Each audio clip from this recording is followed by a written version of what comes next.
Hey guys, so welcome to the new digs. Welcome to CoFit. So this is where I'm going to be based out of now moving forward. So yeah, welcome. So I'll get used to showing you around. So this is the upstairs space, which is just mainly for classes and PT.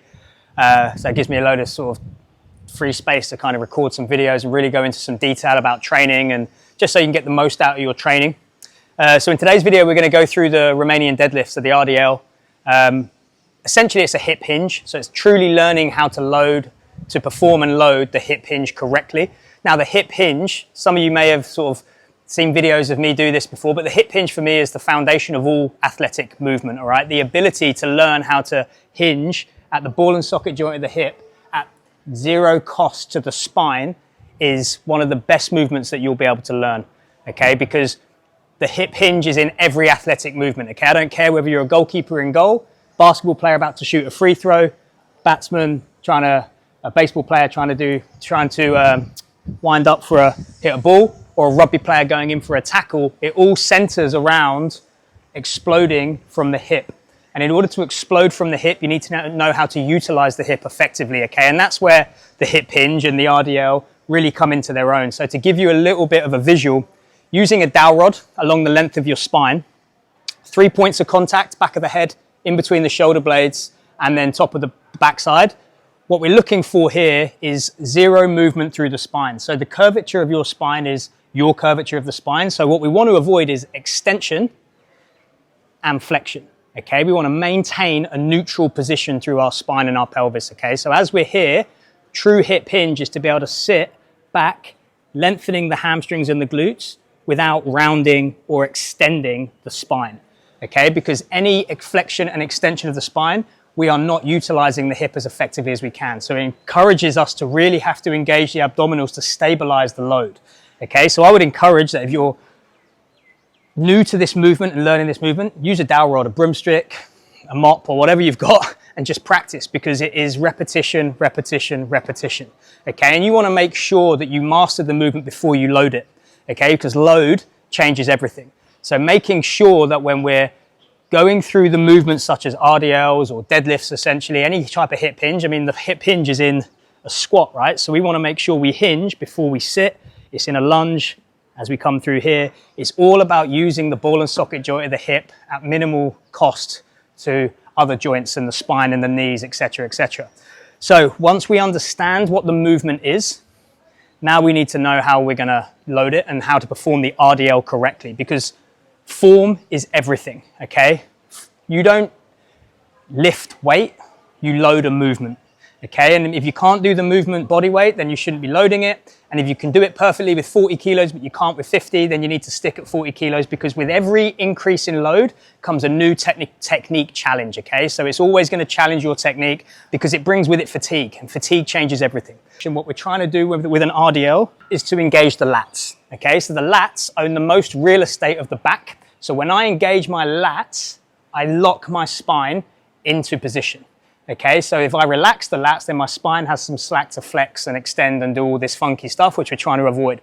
So making sure that we're really trying to pull that bar into our thigh and keep that bar path nice and straight. So it should almost drag down the thigh and then come back up the thigh, okay? To give you a demonstration of the movement.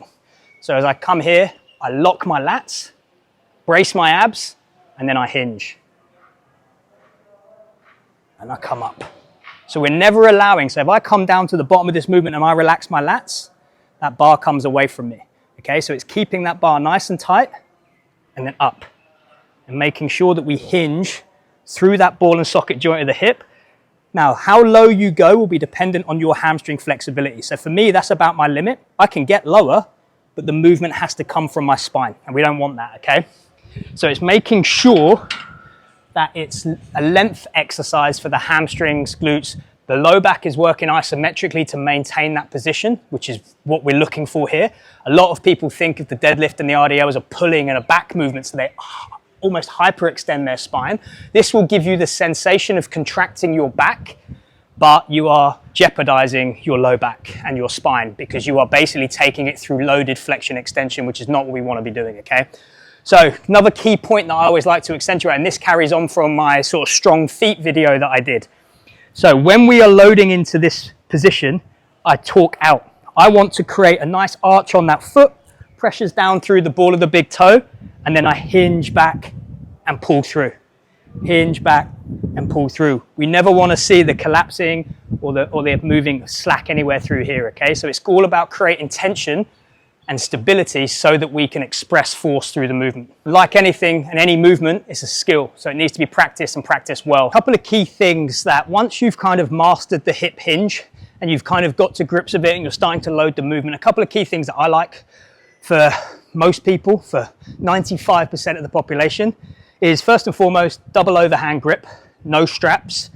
What you want to do is to train your grip in conjunction with the rest of your body, all right? So when you bypass your grip, yes, you will be able to lift a little, hold on to more weight, but if you're not gripping, it's much harder to activate your lats and to stabilize those scapulars and shoulders.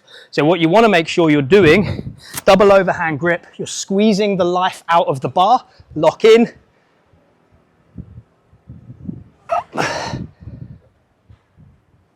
up.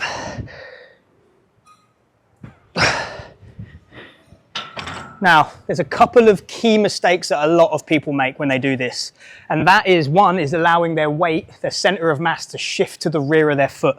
So as they come down, they're pulling their knees back, causing their weight to shift and then to come back up. Now, what you want to do is, again, as we touched on with the feet, is to keep that base of contact. So you want the weight on the balls of your toes, along the outer edge of your foot and your heel. And those pressure points should never change throughout the entire lift, regardless of how much weight you have, okay?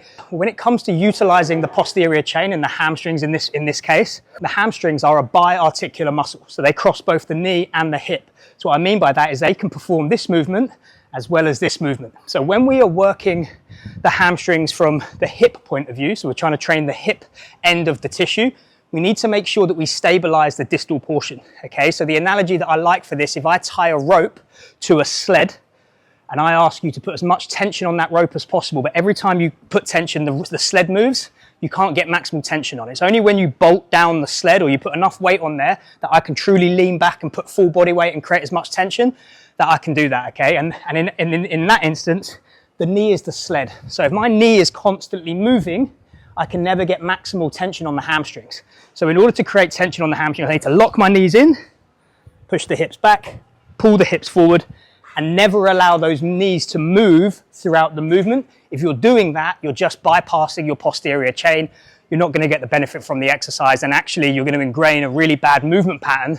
So if you're playing sport and you're doing an activity that requires your hamstrings, you're going to ingrain a movement, a compensation, where you're going to shift your weight forward to be able to push off with your quad, and that just exposes the knee to problems, really, because you're basically not training yourself to have strong and powerful hamstrings, because the hamstrings, yes, are propulsion-based muscles.